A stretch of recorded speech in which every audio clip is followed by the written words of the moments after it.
কুলতলি থানার কুন্দাগালি গোদাবর গ্রাম পঞ্চায়েতের কীর্তনখোলা গ্রাম, সেখানে বসবাস করেন একজন মানুষ কাশ্মীরা শেখ। এই ভদ্রমহিলা তার স্বামী ব্যাগের কাজ করতে কলকাতায় দৌড়ন, কুলতলি থেকে প্রতিদিন কলকাতায় আসেন। আর ইনি কাশ্মীরা শেখ সেই গ্রামে দর্জির কাজ করেন, অর্থাৎ জামাকাপড় সেলাইয়ের কাজটা করেন।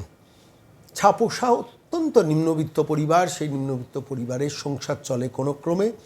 গ্যাস বুকিং করেছেন, গ্যাসের ভর্তুকির টাকা আসার কথা, ব্যাংকে গিয়ে চোখ ছানা বড়া তাজ্জব বনে গেছেন। ব্যাংকের ওই অ্যাকাউন্টে, নির্দিষ্ট অ্যাকাউন্টে ভর্তুকিযুক্ত গ্যাসের টাকার ব্যাপারটা ঢোকার সময় দেখছেন তার ব্যালেন্স দেখাচ্ছে 1 টাকা নয়, 2 টাকা নয়, 100 কোটি টাকা।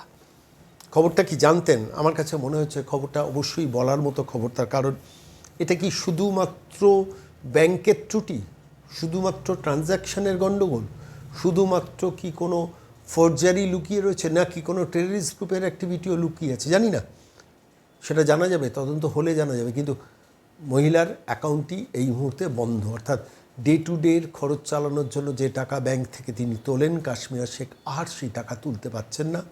ব্যাংকে দৌড়ে গেছেন, ছুটে গেছেন, ব্যাংক বলছেন, ব্যাংক প্র্যাকটিক্যালি প্রথমে ইগনোর করেছেন, কিন্তু আপাতত তার অ্যাকাউন্টটা সিলড।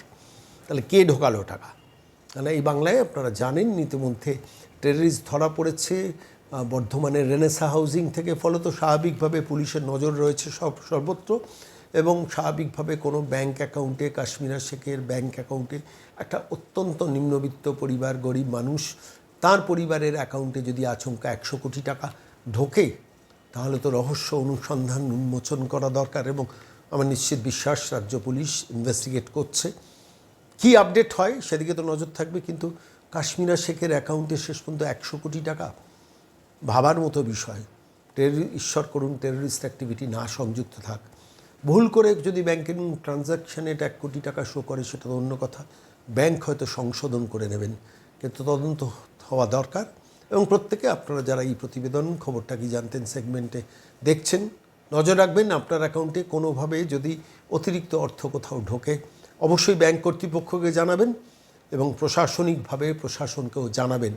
কারণ অসম্ভব কিছু নয়। এ রাজ্যের মানে গত 15 বছর ধরে যারা শাসন করেছেন তারা তো এই এই এই এই এন্টায়ার এপিসোডগুলোকে গুরুত্ব দিয়ে দেখতেন না। ফলত আলটিমেটলি কত এই রেনেসা হাউজিংয়ে অপরাধী বা টেররিস্ট লুকিয়ে আছে আমরা কেউ জানি না। অভিজাত আবাসনগুলোর ভেতরে সবাই হয়তো পাশের ফ্ল্যাটটার দিকে সন্দেহ করে তাকাচ্ছে যে সেখানে ঠিকঠাক মানুষ বসবাস করে। তো একটাই আশা ভরসার জায়গা, পরিবর্তনের সরকার।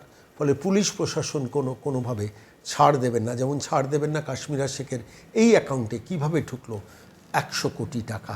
সেদিকে আপনাদের নজর থাকবে, আমাদের নজর থাকবে। আর লেটেস্ট আপডেটগুলো নিয়ে প্রত্যেক দিন ফিরে আসবো আপনাদের কাছে। খবরটা কি জানতেন এই সেগমেন্টে।